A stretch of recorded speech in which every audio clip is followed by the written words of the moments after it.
자, 보자. 오늘 2단원 진행하자. 2단원의 기권과 날씨 해가지고 나와 있게 되는데, 기권이라고 하는 거, 우리 지구의 구성 요소 중에 공기에 해당하는 층이었죠? 그죠? 대기에 해당하는 거. 자, 그걸 우리는 기권이라고 얘기를 하게 되고, 이 보면은 기권과 지구 기온이라고 돼 있잖아. 이 기권에 의해 가지고 지구 기온이 일정하게 유지할 수 있는 그런 역할을 해주게 되는데, 자, 어떤 구조로 되어 있는지 먼저 보셔야 돼. 그래서 기권의 층상 구조죠. 자, 이 기권의 층상 구조, 대기, 지구를 둘러싸고 있는 기체들을 가지고 우리는 대기라고 얘기를 하고, 그 다음 이런 대기권, 그러니까 대기들이 있는 걸 얘기하는데, 대략 한 높이가 1000km까지 높이까지 분포해요, 대기권이. 대부분이 지표 부근에 존재를 하지. 누구 때문에? 중력 때문에 그런 거죠. 중력 때문에 대부분 지표 부근에서 존재를 하게 되고, 높이 올라가면 올라갈수록 점차 희박해지는 걸 볼 수가 있어요. 자, 그 다음 대기는 여러 가지 기체로 되어 있다. 밑줄 딱 두 개만 해줘. 질소와 산소.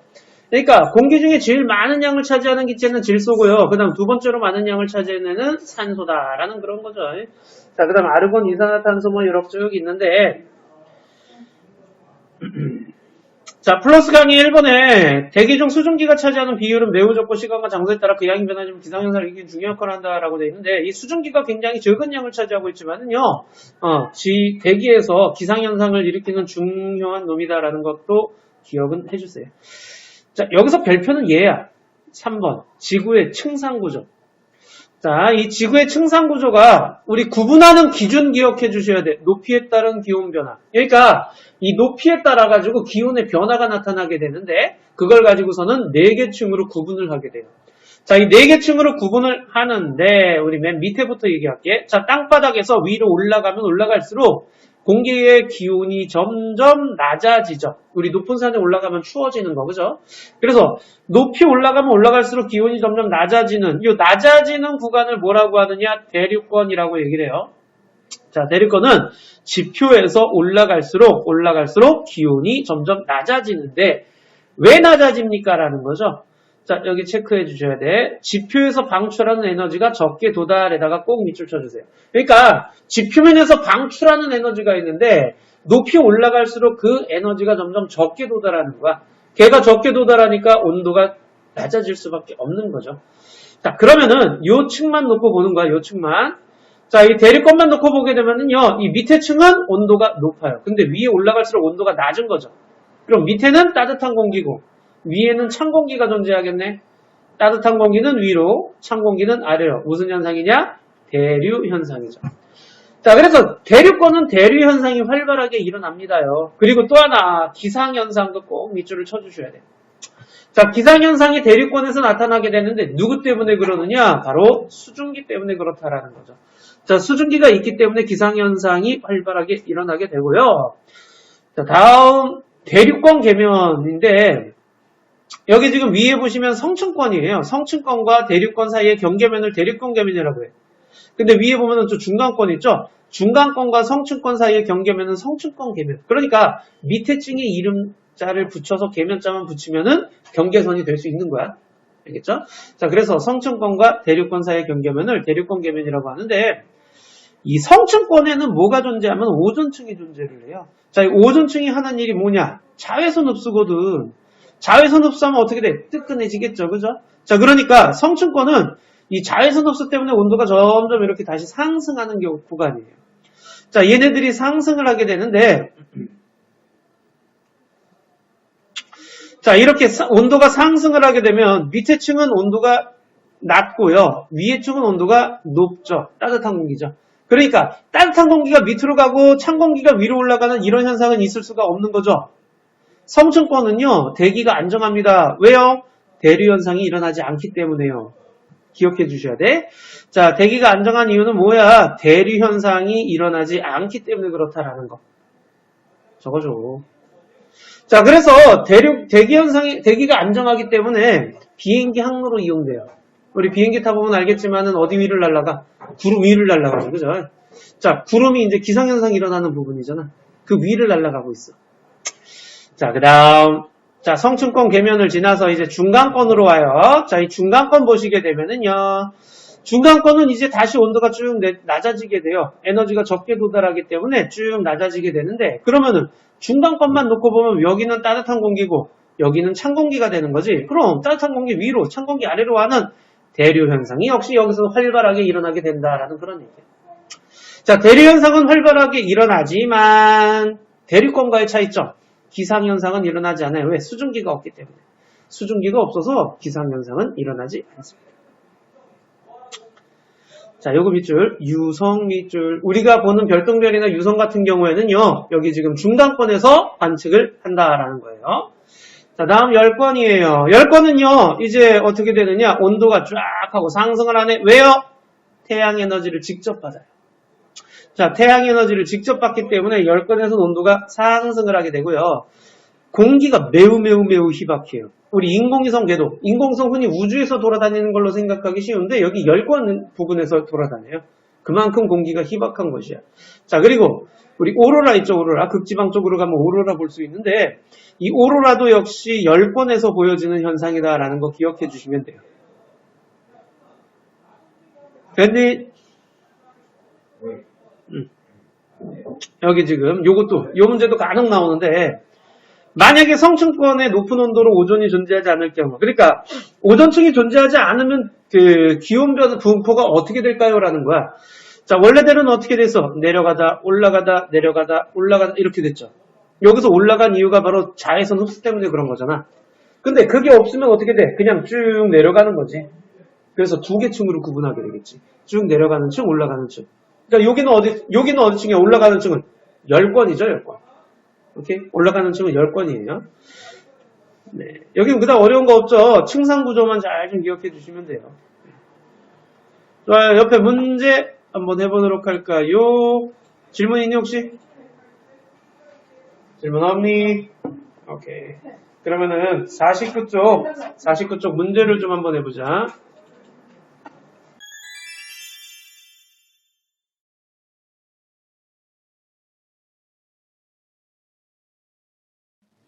오케이, 49쪽 채점해보자. 자, 1번에 1000km죠? 2번에 A는 질소, B는 산소죠? 자, 3번에 가, 대류권, 나, 성층권, 다 중간권, 라, 열권이죠? 그 다음에 2번은요, 나, 라. 그죠? 성층권과 열권이고요. 그 다음 3번은요, 가, 다. 대류권과 중간권이죠. 그 다음 4번은 가죠, 가. 대류권에서 기상현상이 가장 활발하게 일어나고요. 그 다음 4번에 1은 리얼, 2는 니은, 3은 기억, 4는 디귿. 5번에 X, X, O, O. 여기까지 질문. 못 틀렸어. 5번에 1번. 기권은 높이에 따른 밀도 변화가 아니지. 온도 변화지. 오케이? 고쳐주셔야 돼. 자, 이거 쓸 수 있으셔야 돼. 높이에 따른 기온 변화에 의해 가지고서는요. 4개 층으로 나누는 거죠. 좋아요. 다음. 지구의 복사평원과 지구온난화라고 되어 있는데 우리가 열 전도 방법 3가지 배웠었어. 1학년 때 배웠나? 열 전도 방법 3가지. 뭐야?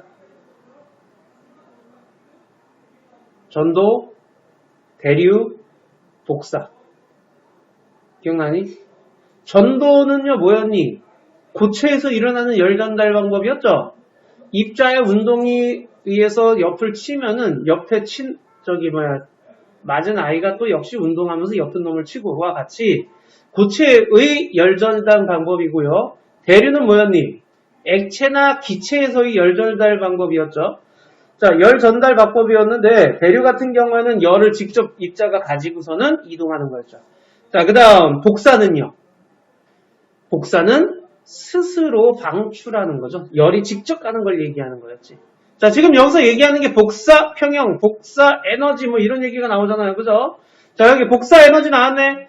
물체의 표면에서 복사에 의해 방출되는 에너지. 자, 복사에 의해서 자기 스스로 열을 방출하는 경우를 얘기를 해주는 거야. 거기 지금 3번에 복사 보시면 에너지가 물질 도움받지 않고 직접 전달되는 방법이라고 했잖아. 자, 그래서 그거에 의해서 방출되어지는 에너지를 가지고 복사 에너지라고 얘기를 하게 되는 거야. 그럼 복사 평형이란 무엇이냐? 복사 평형은 자 물체가 에너지를 흡수할 거 아니야. 그리고서는요 자기가 가진 에너지를 또 내놓기도 하잖아. 근데 들어오는 양과 나가는 양이 같아졌네. 그걸 우리는 복사 평형이라고 얘기를 하게 되는 거예요. 오케이?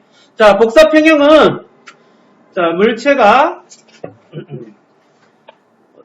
흡수하는 복사 에너지 양과 방출하는 복사 양이 어떻다? 같아서요. 자, 이 복사 평형에 도달하게 되면 별표를 꼭 좀 체크해줘. 온도가 일정. 복사 평형에 도달하면요, 온도가 일정하게 유지가 되는 거예요.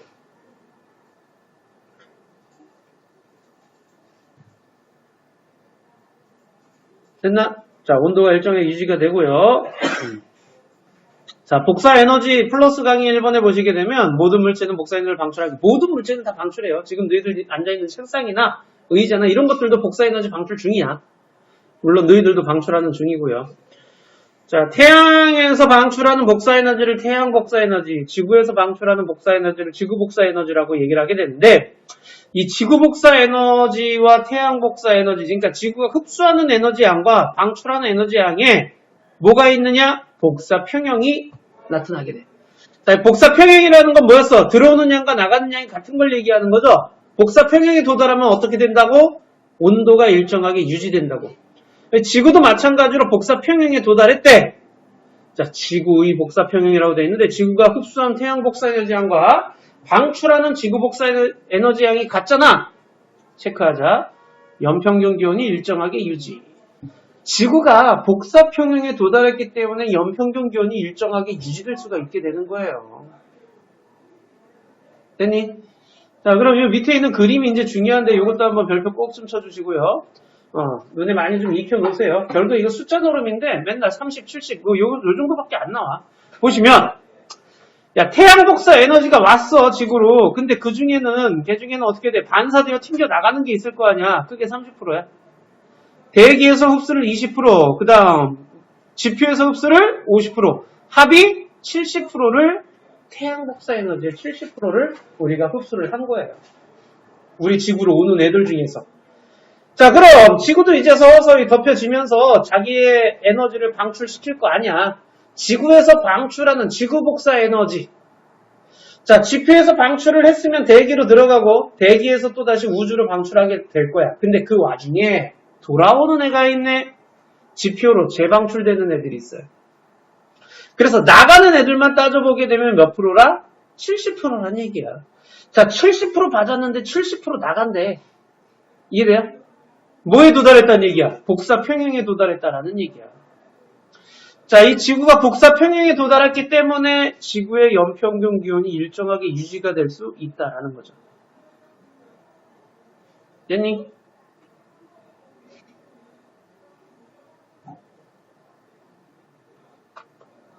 자, 온실효과인데요. 우리 대기가, 지구는 이제 대기에 둘러싸여져 있잖아. 지표에서 방출하는 지구 복사 에너지 일부가 대기에 흡수했다가 지표로 다시 방출되는 거. 요 얘기야, 요 얘기. 자, 지표에서 방출된 애들이 대기로 흡수했잖아. 물론 우주로 나간 애들도 있고요, 고짜. 대기로 흡수한 애들이 나간 애들도 있지만 들어오는 애들이 있어, 다시 지표로. 요게 이제 온실효과야. 자, 온실효과가 일어나게 되면 무슨 사태가 벌어지느냐?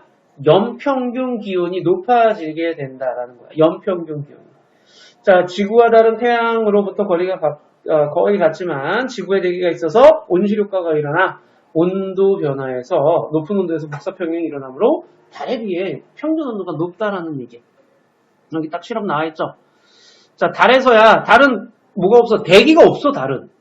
자, 대기가 없기 때문에 들어오는 애가 그대로 튕겨 나간다는 그런 개념으로 상상하시면 되는데, 자, 여기 지금 태양 복사 에너지를 받고 달 복사 에너지가 빠져나갔잖아. 그래서 연평균 기온을 따져보면 대략 한 마이너스 18도야. 근데 지구는 어때요? 연평균 기온이 대략 약 15도쯤 돼요. 자, 이렇게 온도 차이가 나타나는 이유 알겠죠? 대기가 있고 없고의 차이야. 대기가 있으면 온실효과 때문에 보온이 좀 더 잘 된다라고 생각하시면 돼요. 자, 그래서 대기가 지구 복사 에너지 일부를 흡수해서 다시 우주와 지표로 방출하는데, 그래서 연평균 기온이 높다라는 그런 얘기예요.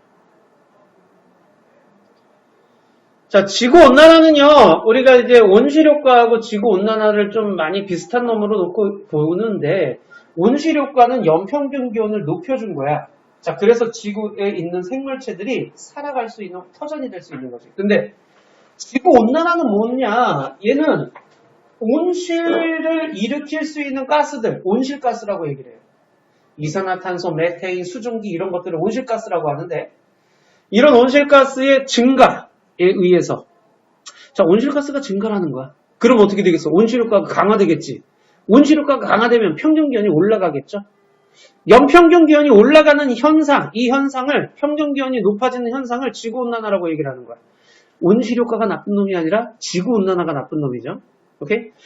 자, 가장 큰 미치는 요인이 바로 이산화탄소예요. CO2. 자, 이산화탄소는요, 산업혁명 이후로 땔감으로써 이제 석탄이나 석유를 떼기 시작하니까 거기에서 부수적으로 나오는 기체인 이산화탄소가 있는 거지. 그 이산화탄소의 양이 점점 많아지면서 걔가 허용할 수 있는 한계점으로 다다르고 있다는 얘기예요. 그래서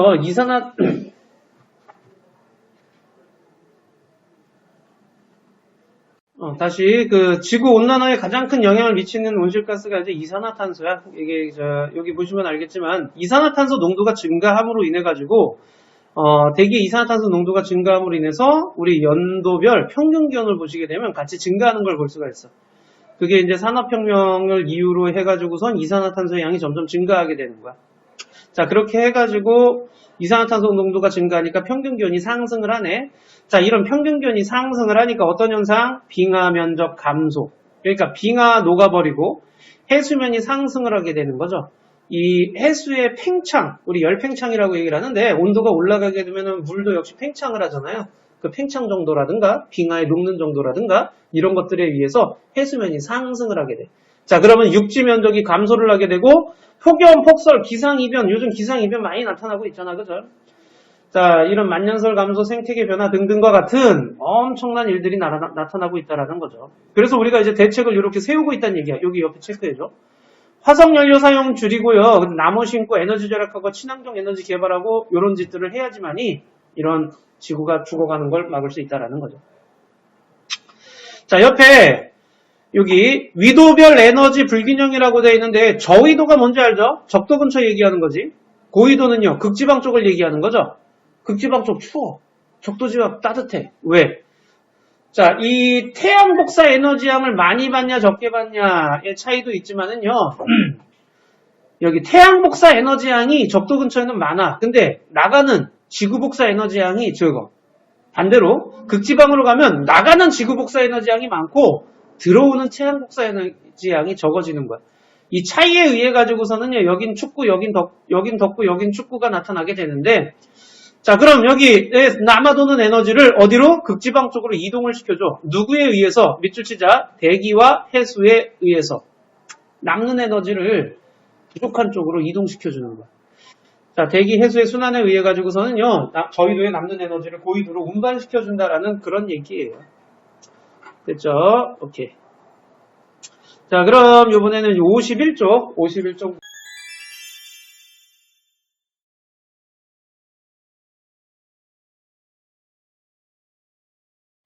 우리 51쪽 채점해보자. 창민아 싹 다 불러봐. 6번. 6번이요? 응. 같다 일정. 같다 일정. 그 다음 7분의 1. 50. 뭐? 100. 뭐? 20. 에헤이. 지표에서 몇 프로 흡수했어? 50. 대기에서 20. 합치면 70. 그게 지구에서 흡수한 에너지 양이야. 70%야. 그 다음 2번은 30. 3번은 70, 8번은 높은 높게, 9번은 1. 1, 2, 10번에 1, X. 2, 5. 3, 5. 4, X. X, 5, 5, X죠. 여기 질문 다른 것 중에서 없어요? 오케이. 복사 평형 보자. 요 실험 굉장히 자주 나오는 실험인데요. 자, 보시게 되면은 요 실험이 뭐냐. 검은색 알루미늄 컵에 디지털 온도계를 꽂았잖아요. 자, 그리고서는 뭘 해? 적외선 등을 비춰주는 거야. 적외선 등을 비춰주면 점점 온도를 가해주는 거죠. 자, 이렇게 열을 가해주게 되면은 얘는 열 받으니까 어떻게 돼? 온도가 올라가겠지? 보시면 0부터 쭉 해가지고 온도가 쭉 올라가는 걸 볼 수가 있는데 어느 순간부터 20분이 되니까 48.8도로 온도가 일정해지고 있죠. 이게 무슨 말이냐면 이 컵은 열을 받아. 열 받으면 지도 열을 가진 애가 되니까 뭘 해? 자기가 가진 열을 밖으로 방출하기 시작을 해요. 그게 컵에서 나오는 복사 에너지가 되는 거죠. 근데 적외선 등에서 받는 양과 그 다음 자기가 내보내는 양이 같아지게 되면은 나의 온도는 더 이상 올라가지 않는다라는 그런 얘기예요. 그래서 온도가 일정하게 유지되는 순간이 나타나죠. 뭐 한 거야? 복사 평형에 도달한 거죠. 요 시기가 바로 복사 평형에 도달하게 되는 거예요. 됐니? 자, 적외선 등을 켠 직후에는 흡수하는 양이 많았기 때문에 온도가 올라갔지만 어느 정도 시간이 지난 다음부터는 흡수하는 양과 나가는 양이 같아버리니까 온도가 일정하다라는 그런 얘기죠. 자, 거리에 따른 복사 평형 해가지고 나와 있는데 A, B 두 개가 적외선 등이 A가 더 가까이 있죠? 가까이 있으니까 계속 올라가요 하면 안 돼. 가까이 있는 이 아이도 역시 복사 평형에 도달할 때가 생겨. 근데 B가 A보다 더 낮은 온도에서 복사 평형에 도달하는 거고 A는 더 높은 온도에서 복사 평형에 도달하는 거지. 됐죠? 자, 정리 보자. 자, 정리 1번에 보시게 되면 자, 적외선 등은 태양이야. 그럼 알루미늄 컵은 뭐겠니? 지구죠. 자, 온도가 계속 높아지지 않는 까닭은 무엇입니까? 라고 했는데 무슨 상태에 도달한 거라고? 복사 평형 상태에 도달한 거라고. 자, 3번에 역시 이제 지구가 평균 기온이 일정하게 유지되는 거는요. 지구가 흡수하는 태양 복사 에너지 양과 방출하는 지구 복사 에너지 양이 같아서 복사 평형을 이루기 때문이에요. 라고 해주시면 되죠. 오케이. 자, 그럼 52쪽도 세 문제 해볼까요? 뭐라고요? 응? 안 들려고? 디귿. 디귿? 지구 복사 에너지양. 자, 흡수하는 태양 복사 에너지 양과 방출하는 지구 복사 에너지 양이 같아서 복사 평형에 도달한다고. 자, 밑에 1, 2, 3번 해보자.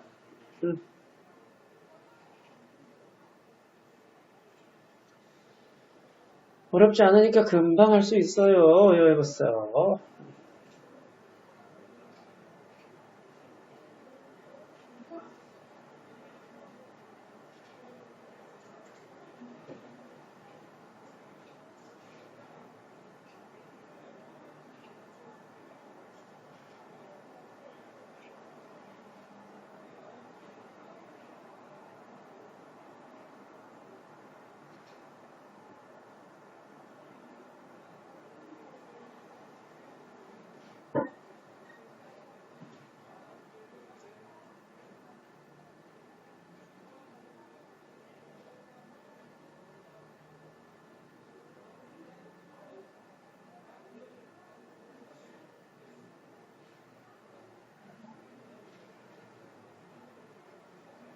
다 했죠? 자, 해보자.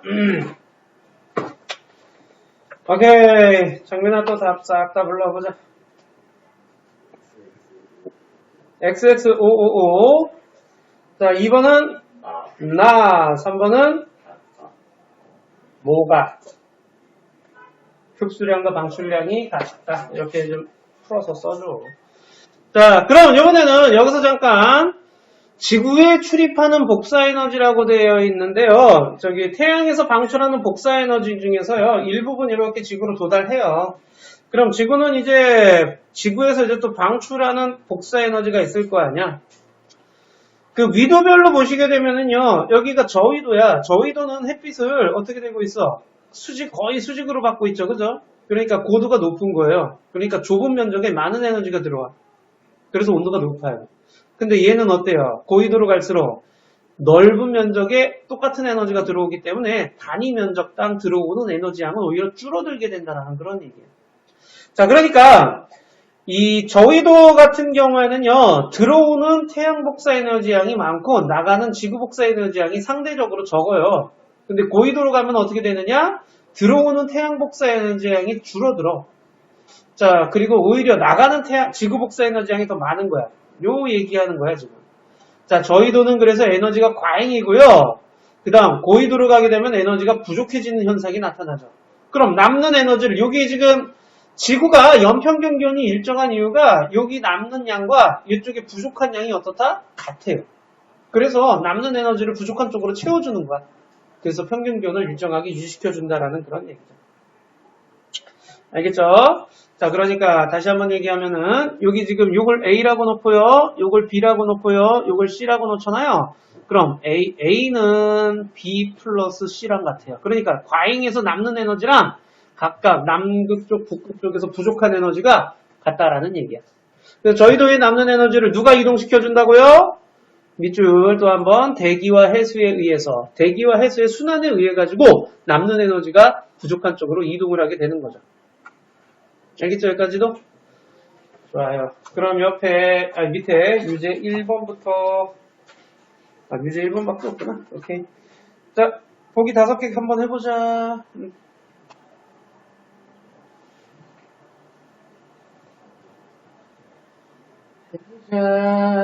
해보자.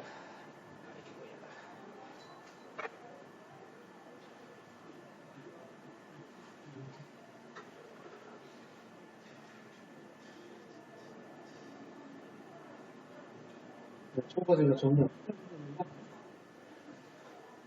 원래 그렇게 많이 지적이 있었어요.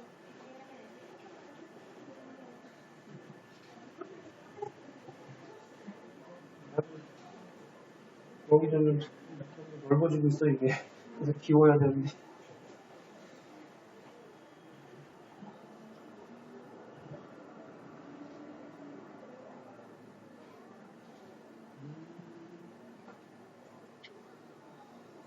휴.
다행히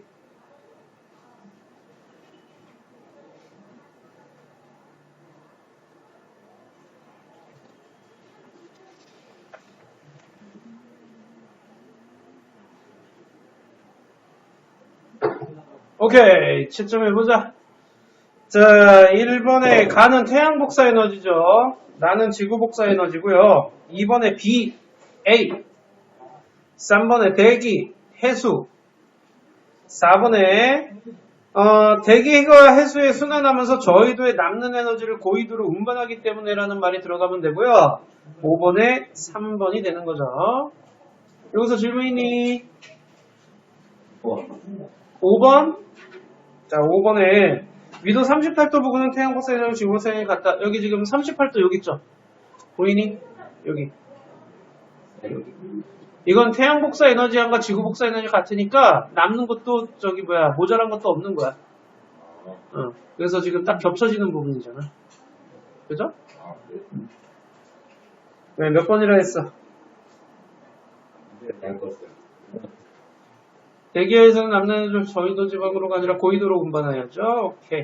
자, 그럼 이제 뒤에 거 문제 해보자. 64, 65, 66, 67쪽까지 해주시고요. 채점하고 모르는 거는 카톡으로 질문해 주세요.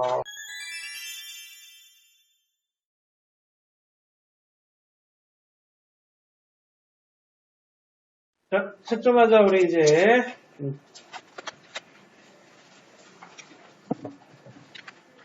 자, 1번에 3번, 2번에 1번, 3번에 2번, 4번에 1번, 5번에 5번, 6번에 2번.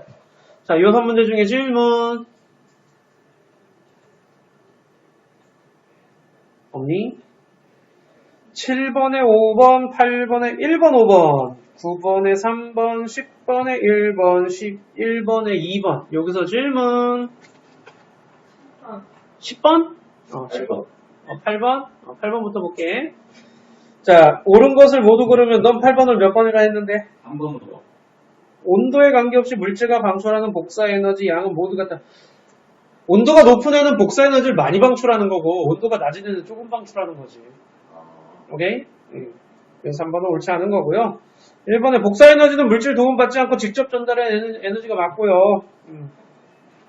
또 10번 해보자. 자, 여기 지금 A, B, C일 때 에너지 흡수와 방출이라고 그랬는데 A일 때는 흡수하는 에너지 양은 방출하는 에너지 양보다 많다. 지금 온도가 올라가는 중이잖아. 흡수량이 많고 방출량이 적은 거야. 그래야지 그 다음에 또 올라가고 할 거 아니야. 흡수량이 점점 흡수량이 많고 방출량이 적기 때문에 그러다가 방출량이 점점 많아져서 흡수량과 방출량이 같아지면 C 다음부터는 어떻게 되는 거야? 복사 평형에 도달하는 거죠. 복사 평형은 C에서 도달하는 거예요. B가 아니야. 니은은 그래서 틀렸고 C 이후에 물체는 에너지를 흡수하지 않는다. 에너지를 흡수해요. 근데 그만큼 방출하는 거예요. 오케이? 그래서 기억만 맞아요. 또 질문. 좋아요. 12번에 3번, 13번에 5번, 14번에 4번, 15번에 이산화탄소, 16번에 3번, 17번에 3번. 여기서 질문.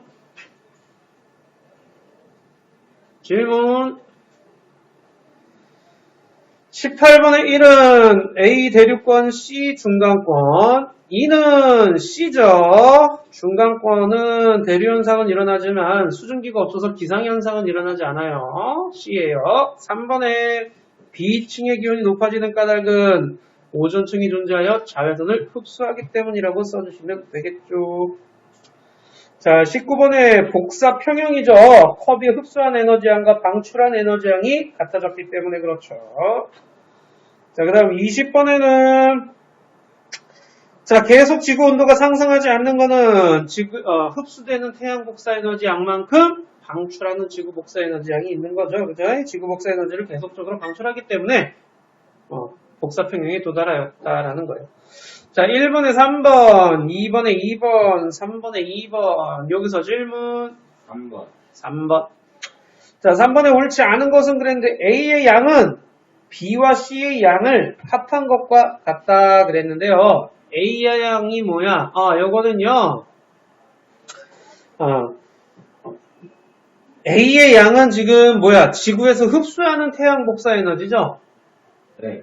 그러면 얘가 지금 연평균 기온이 일정하려면 복사 평형에 도달하려면 들어오는 양과 나가는 양이 같아야 되겠네. A와 B가 같은 거예요. 또요. 1, 2번 중엔 없니? 오케이, 고생하셨어요. 자, 이번에는 구름과 강수인데요. 이 구름과 강수에, 그러니까 앞에서 이제 대기의 층상 구조에 대한 얘기를 했었고요. 지구 복사 평형에 대한 얘기를 했었고, 자, 이번에는 구름과 강수, 그러니까 구름이 어떻게 만들어지고 비는 어떻게 내리고 그거에 대한 얘기를 할 건데, 우리가 날씨라는 거는요, 결국에 이제 공기 중에 수증기가 얼마나 있느냐, 그 수증기에 의해서 결정이 되게 된다라고 보시면 되는데요. 자, 먼저 대기 중의 수증기, 증발이라는 말이 나와 있어요. 자, 이 증발이라고 하는 거는 우리 1학년 때 배웠던 내용이야. 증발과 확산해가지고 액체 표면에서 입자가 스스로 운동을 하다가 분자가 스스로 운동을 해가지고 튀어나가는 거지. 자, 그래가지고 물이 액체였던 애가 기체로 바뀌게 되는 거. 이걸 우린 증발이라고 얘기를 하죠. 자, 물 표면에서요, 물이 수증기로 변하는 과정을 우리는 증발이라고 얘기를 합니다. 보면은 빨래가 말라요. 컵이 물에 줄였어요. 종이가 말라요. 뭐 바닥이 말라요. 같이 좀 물이었는데 기체가 돼서 날아갔으면 그걸 우리는 증발이라고 얘기를 하는 거죠. 자, 반대로 응결은요, 수증기였는데 물로 바뀌는 거야. 그러니까 수증기 눈에 안 보여, 얘들아. 수증기 눈에 안 보이는데 물방울이 되면 눈으로 볼 수 있는 거죠. 찬 음료수 캔 표면에 갑자기 이렇게 물이 동글동글 맺히는 거. 공기 중에 있는 수증기가 와가지고 차가워져가지고서는요, 물로 바뀌는 거죠. 자, 이슬이라든가, 안개라든가, 김이라든가 전부 다 수증기가 물방울로 변하는 현상을 얘기해 주는 거예요. 됐죠? 자, 그러면 이번에는 증발이라고 하는 거는 액체 표면에서 물이 수증기로 변하는 걸 얘기를 하는데, 얘가 수증기 눈에 안 보이지만 물은 눈에 보이거든. 그렇다면 물의 양이 점점 줄어드는 걸 보고 증발이 일어나는구나 라고 얘기를 할 수 있을 거 아니야. 공기 중에 수증기가 아직 덜 찼기 때문에 계속적으로 증발이 일어나고 있구나를 얘기를 하는 게 불포화 상태라고 생각하시면 돼요. 그럼 포화 상태는 뭐냐? 내가 이렇게 쳐다보고 있는데 물이 더 이상 안 줄어. 왜 안 줄까? 증발이 안 일어나니까. 왜 안 일어날까? 공기 중에 수증기가 가득 찼기 때문에 그렇구나. 그 증발이 일어나지 않을 때가 이제 포화 상태라고 생각하시면 되는 거예요. 알겠죠? 자, 그래서 여기 지금 옆에 플러스 강의를 잘 좀 보세요. 자, 간은 지금 몇 개가 나가고 있니? 물입자가. 4개가 나가고 있네. 4개가 나갔는데 몇 개가 들어오고 있어요? 2개가 들어오죠. 이게 무슨 말이냐면 액체 표면에서 물 입자가 막 운동하다가 평 하고 튕겨져 나가는 거야. 그게 증발이야. 그죠? 자, 이런데 나간 애들 중에는 수증기가 됐잖아. 그러면은 신나게 무질서하게 움직이다가 다시 물속으로 처박히는 애들도 있겠죠. 근데 나가는 게 4개인데 들어오는 게 2개래. 그럼 물의 양이 어떻게 되겠어? 점점 줄겠지? 무슨 상태? 불포화 상태가 되는 거야. 즉, 나가는 양이 많고 들어오는 양이 적으면 불포화 상태야. 물의 양이 주니까. 자, 그런데 어느 정도 계속 이 활동을 하다 보면 공기 중에 수증기가 증가를 하다 보면 들어오는 애들도 점점 많아질 거 아니야.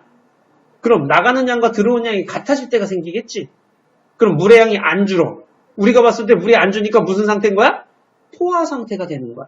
그래서 들어오는 물 분자수와 나가는 물 분자수가 같으면은 그걸 우리는 포화 상태라고 얘기를 하게 되는 거예요. 알겠니, 여기까지? 자, 그래서 여기 지금 불포화 상태냐, 포화 상태냐. 포화 상태일 때 물 분자는 움직이지 않습니다. 라고 말하면 그거 틀려. 물 분자는 움직여요. 나가는 애들 있고 들어오는 애도 있어요. 근데 나가는 양과 들어오는 양이 같아졌다라는 그런 얘기야. 포화 상태는.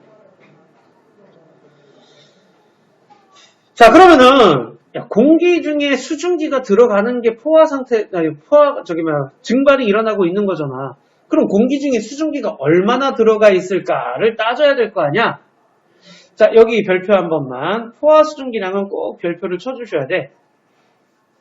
자, 공기 상태 1kg 속에 들어있는 수증기의 양이라고 해서 포화 상태의 공기. 그러니까 가득 찼어. 수증기가 가득 찼는데 그 공기 1kg 안에 몇 g이나 수증기가 들어가 있느냐를 따지는 게 포화 수증기량이야. 이해돼요? 우리가 공기량이 많으면은 수증기가 더 많이 들어갈 거고 공기량이 적으면은 조금 들어갈 거 아니야. 그러니까 아예 그냥 딱 기준을 세워놨어. 얼마로? 포화 상태의 공기 1kg이라고. 그래서 1kg 안에 최대로 들어갈 수 있는 수증기의 양이라고 생각. 포화 상태의 공기 1kg 속에 최대로 들어가 있는 수증기의 양이 바로 포화 수증기량이 되는 거야. 근데 온도가 높아져가. 야, 따뜻해졌어. 따뜻해지면 입자 운동이 점점 어떻게 돼? 활발해지겠지. 입자 운동이 활발해지니까 여기에서 활발해지면 활발해질수록 나가는 애들이 많아질 거 아니야. 그치? 자, 그러니까 지금 현재 여기 B는 현재 포화 상태야. 3개 나가고 3개 들어올 때야. 근데 온도가 높아지면은 점점 활발해지면서 나가는 애들이 많아져. 그러면 5개 나가고 3개 들어오게 되네. 온도가 높아지면 불포화 상태가 되는 거지. 그러다 이 안에 수증기가 점점 많아지면서 들어오는 애들도 점점 많아지니까 5개 나가고 5개 들어올 때가 생겼네. 그럼 다시 포화가 되는 거야. 그럼 아까 온도를 높이기 전보다 온도를 높이고 난 다음이 공기 중에 수증기가 더 많다라는 그런 얘기야. 오케이? 자, 그러니까 포화 수증기량에 영향을 미쳐주는 거는 바로 누구냐? 기온이야. 포화 수증기량의 변화 요인은 기온에 의해서라고 생각하시면 돼요. 기온이 높을수록 포화 수증기량이 많아지게 되는 거죠. 기온이 높을수록 포화 수증기량이 많아진다. 자, 그 안에 들어갈 수 있는 수증기량이 점점 많아진다라는 그런 얘기. 자, 이게 지금 포화 수증기량 곡선인데 너희들 이 포화 수증기량 곡선도 나오고 포화 수증기량 표도 나오고 막 그러는데 항상 포화 수증기량은 포화 상태의 공기 1kg 안에 공기 1kg 안에 몇 g이 들었다 그렇게 따진다라는 걸 꼭 기억해 주셔야 돼요. 자, 여기 보시게 되면 현재 B점부터 볼게요. B점. 자, B점은 25도야. 포화 상태가 됐을 때 몇 g? 20g까지 들어갈 수 있다라는 얘기죠. 자, 그 다음 A점은 15도야. 15도일 때 10.6g까지 들어갈 수 있다라는 그런 얘기죠. 자, 요점, 여기 보이니? 5도일 때는 몇 g까지 들어갈 수 있다는 얘기냐? 5.4g까지 들어갈 수 있다는 얘기야. 오케이? 자, 그러니까 온도가 높아지니까 들어갈 수 있는 양도 점점 많아지지? 자, C점을 보세요.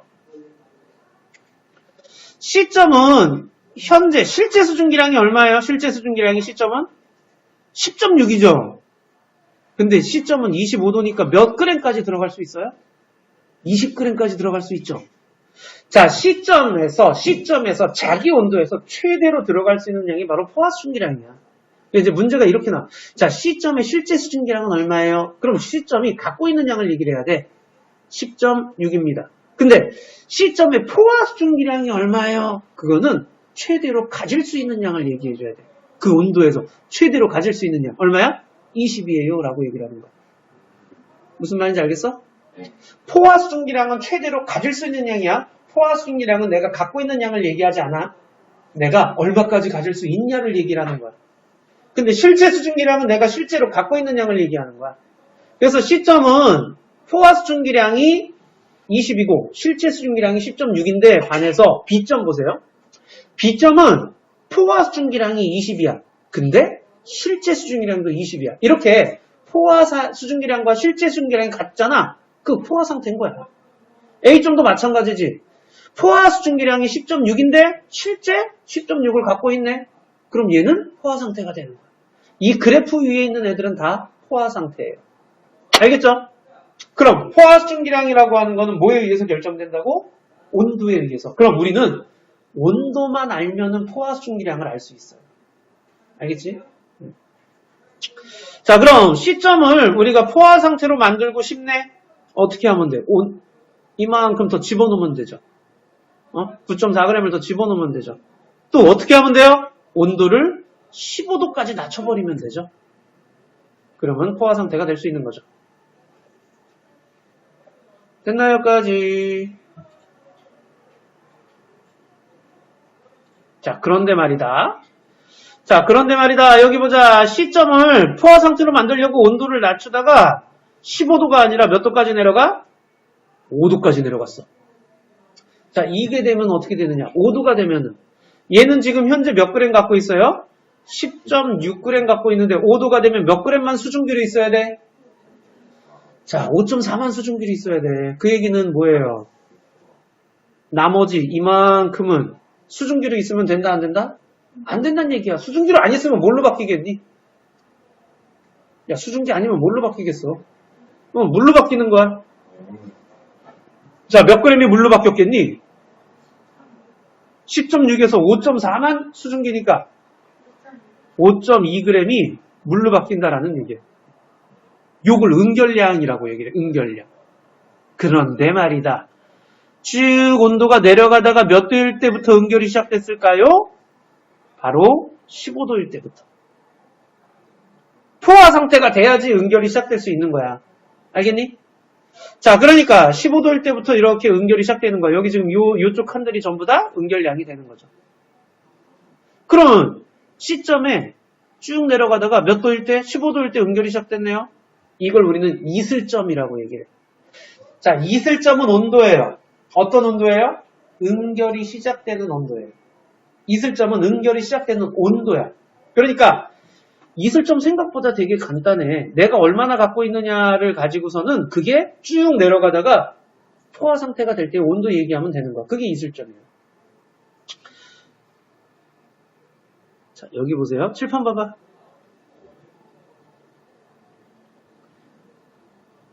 D점이야. D점의 현재 수증기량 얼마니? 5.4. 실제 수증기량은? 포화 수증기량은? 20이 되는 거죠. 됐죠? C점의 포화 수증기량도 20이죠. B점의 포화 수증기량도 B, C, D의 포화 수증기량이 같은 이유는? 이라고 물어보면 뭐라고 써야 돼? 그렇지. 현재 온도가 같기 때문에. 그럼 B, C, D는 현재 온도가 같으니까 포화 수증기량이 같다. 맞는 말이야. 근데 B, C, D는 현재 온도가 같으니까 실제 수증기량이 같아요. 그럼 그거는 틀린 말이 되는 거야. 자, 그럼 여기 보자. 2점이야. 2점의 포화 수증기량은? 그런데 실제 수증기량은? 자, 그럼 봐봐. D점은 몇 도가 돼야지 포화 상태가 되지? 쭉 내려가다가 5도. 5도가 됐을 때 포화 상태가 되죠? 우린 그거를 무슨 점이라고 한다고? 그렇지. 포화 상태가 됐을 때 온도를 이슬점. D점의 이슬점은 5도야. 그럼 2점의 이슬점도? 그렇지. 그럼 여기를 F점이라고 놓자. F점의 이슬점은? 그럼 D, E, F는 다 이슬점이 5도래. 무엇이 같기 때문에? 그렇지. 실제 수증기량. 알겠니? 이슬점은요. 내가 몇 도인지가 상관이 있다 없다? 나의 온도는 상관없어. 내가 가진 수증기량만 상관이 있어. 수증기량이 똑같으면 이슬점도 같은 거야. 그러니까 문제는 어떻게 되겠어? 현재 이슬점은 몇 도고 현재 온도는 몇 도예요. 이렇게 나와. 그럼 우리는 이슬점을 통해서 현재 수증기량, 실제 수증기량을 알 수 있고요. 현재 온도를 통해서는 포화 수증기량을 알 수 있는 거예요. 알겠어요? 자, 이 밑에 얘기한 게요. 지금 내가 얘기한 게 이 밑에 것들이야. 밑에 것들.